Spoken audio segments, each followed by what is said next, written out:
Real entrepreneurs never quit. Yo, Elliott.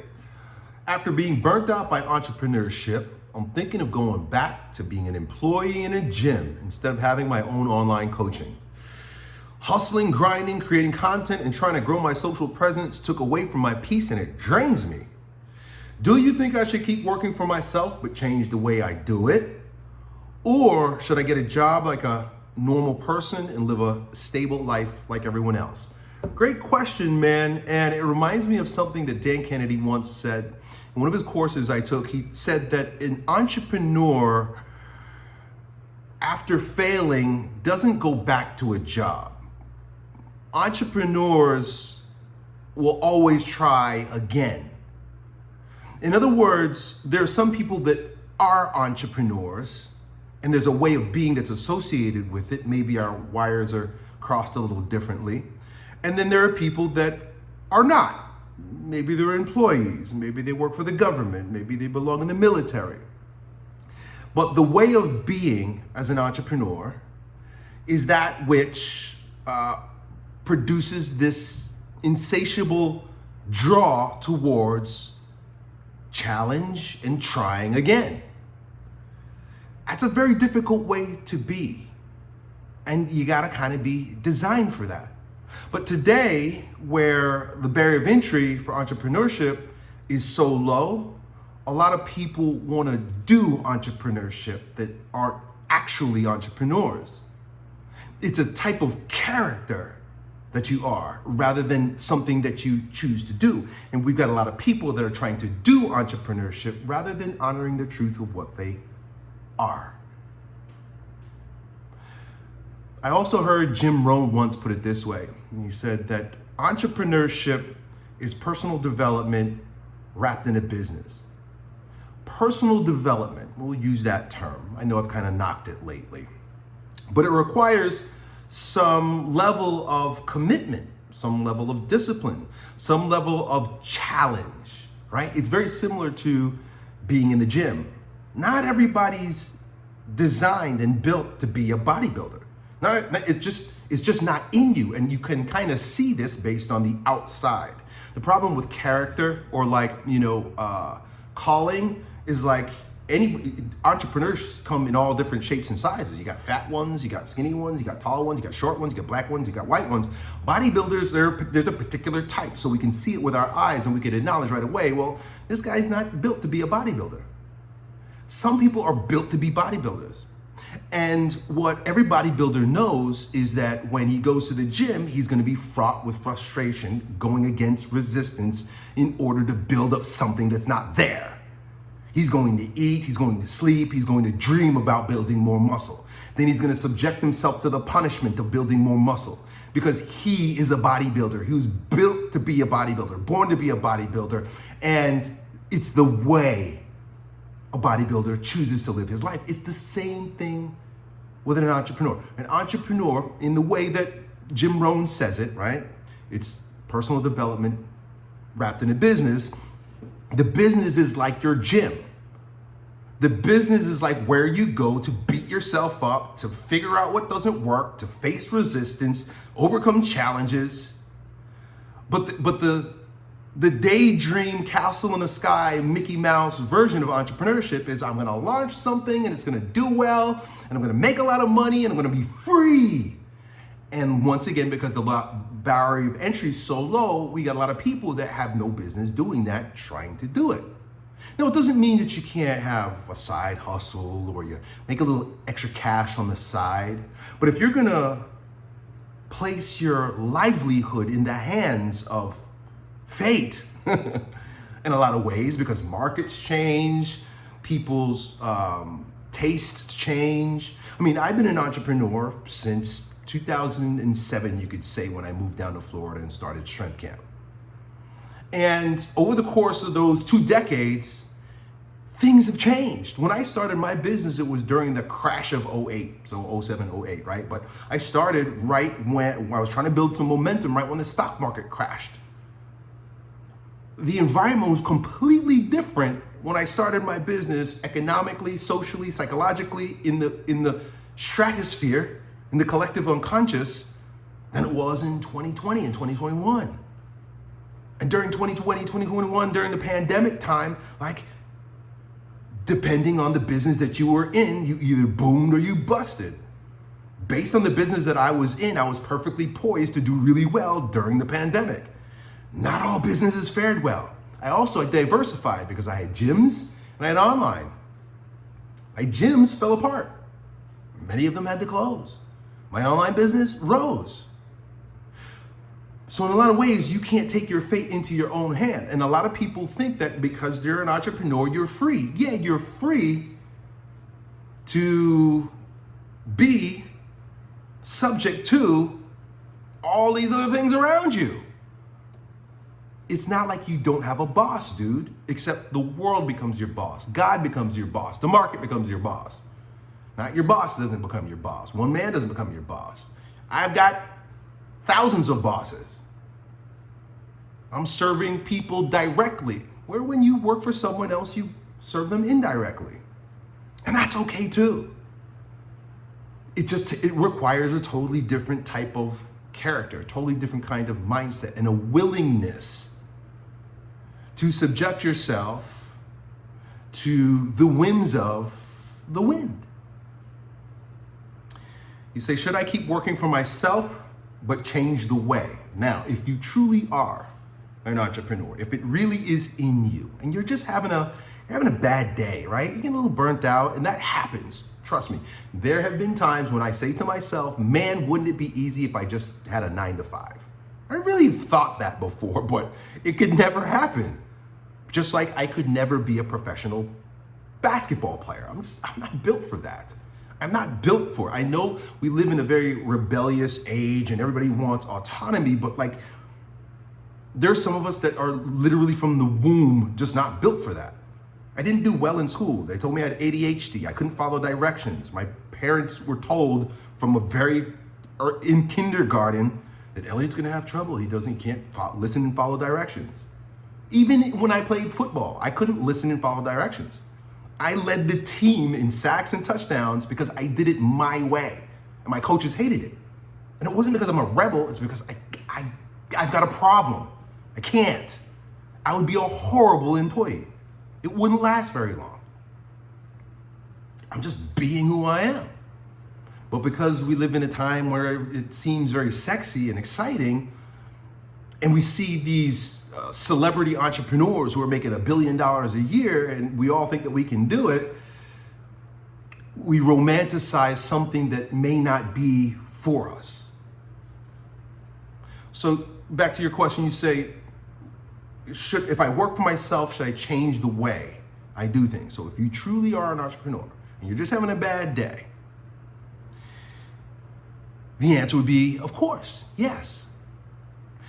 I speak often about how difficult last year was for me because I had been doing things the way they had been done and it was no longer working for me. And not only was it not working for me on the outside, but God started to allow turmoil to boil on the inside. And I began to realize I'm doing things that I'm not meant to do. Not that I'm not meant to be an entrepreneur, but the way I was doing it with the forcefulness, right? Like you say, grinding and hustling. Well, I was used to grinding and hustling when my testosterone was high because I was in my 20s. I'm much older now, and I realize that I just don't have that energy. Now, I could pump myself with TRT and I could get caffeinated up to the eyeballs, but that's going against my nature. It's going against the flow. It's trying to make something grow that really shouldn't grow. And I want to be me more than anything else, bro. I think you do too. So maybe it's time for you to hustle and grind if you're in your 20s when it was like that for me. And that was cool. I had it in me and it excited me. It felt good. I was listening to the still small voice. I was allowing God's grace to guide me, and that's where I was. And that was okay. And God will lead you down the roads that you need to go through and the challenges you need to have so that you can get to where you are today. And it's all okay. But I look at myself today, and you might be looking at yourself today and realizing that that's no longer the way. Wu way. You gotta go with the flow. You got to allow God's grace to carry you through, and you can't resist. If you try to fight against what's true, you're going to struggle, dude. So maybe online coaching just isn't for you. Maybe there's another way to do it. Maybe you need to create a product. Maybe you need to work face-to-face with people, right? Like you're doing online coaching, maybe you need to actually go and put on an event and work with people face-to-face. I discovered that about me after trying to do, you know how many times I tried to do online communities and everyone fails. And it's not because they wouldn't work for someone else, but I hate online communities. I don't do Discord groups, and I don't do schools. I don't participate in those things. I don't engage in those things. Why would I sell something that's not for me? But for someone else, for Hormozy, that's great. That's awesome. Go. But for me, I like to work one-on-one. I like to talk to guys mano y mano. And that's why I just reverted to an unscalable business model that works for me. I'm just going to talk to guys one-on-one, you and me. I don't want an online community. I don't want group coaching. That may be fine for other people, but you and I, we got to look at what works for you and I, not the other guy. So if you're truly an entrepreneur, you won't quit. Maybe you take a little break and do something different for a time, but your brain will be spinning about like, okay, how can I get back to what I'm called to?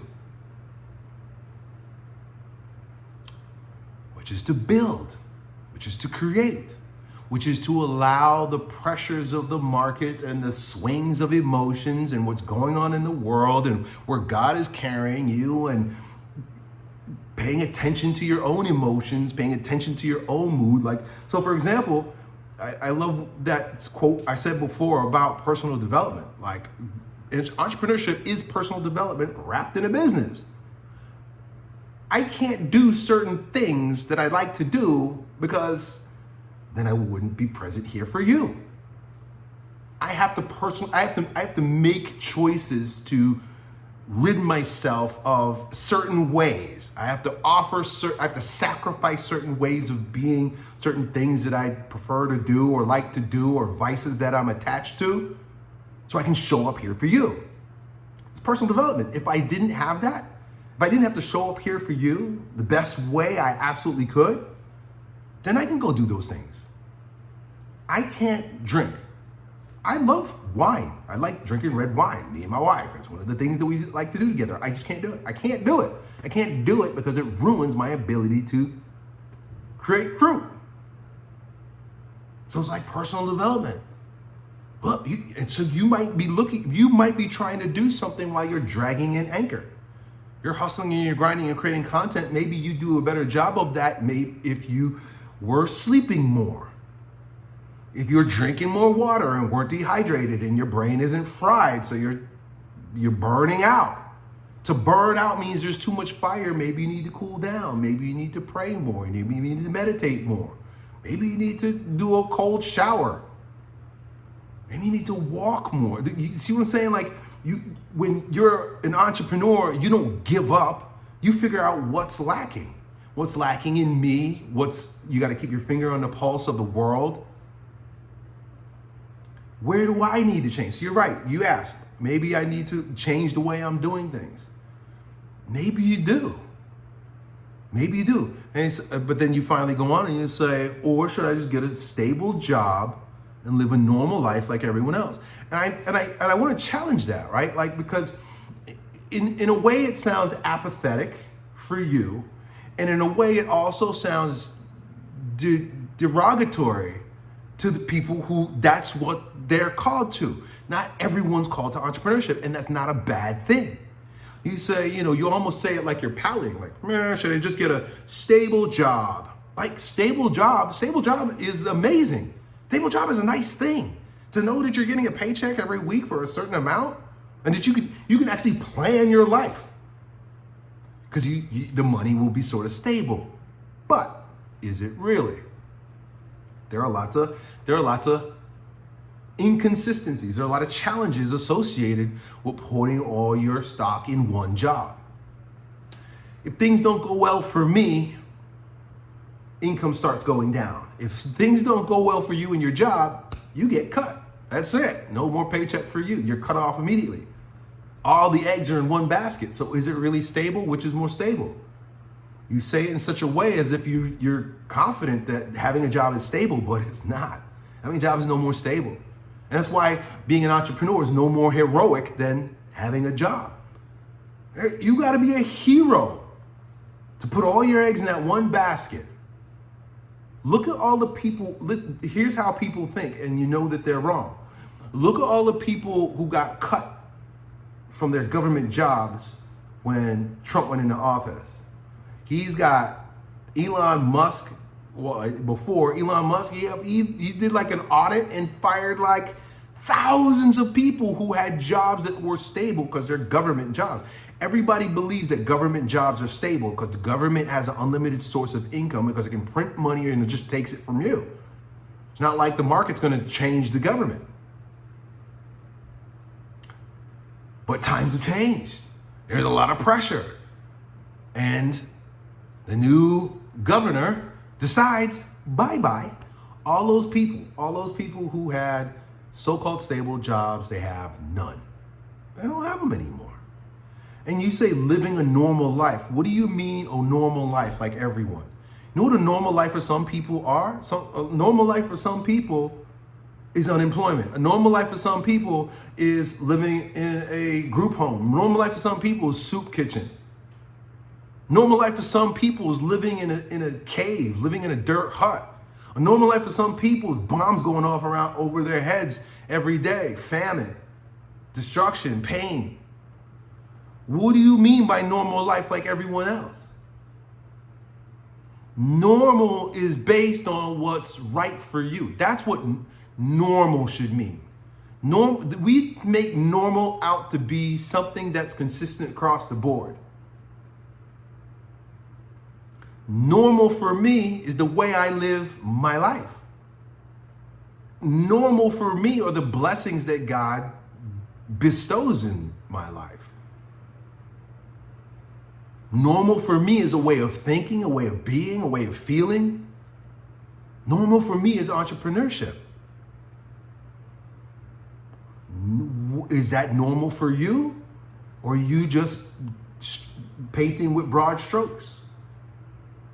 And how do you know those people feel normal? You know what is a paid job? Astronaut. Is that a normal job? He's an astronaut. He literally takes rockets to outer space. What's normal about that? What's normal about someone who's a hired CEO? Or someone who does these dirty jobs?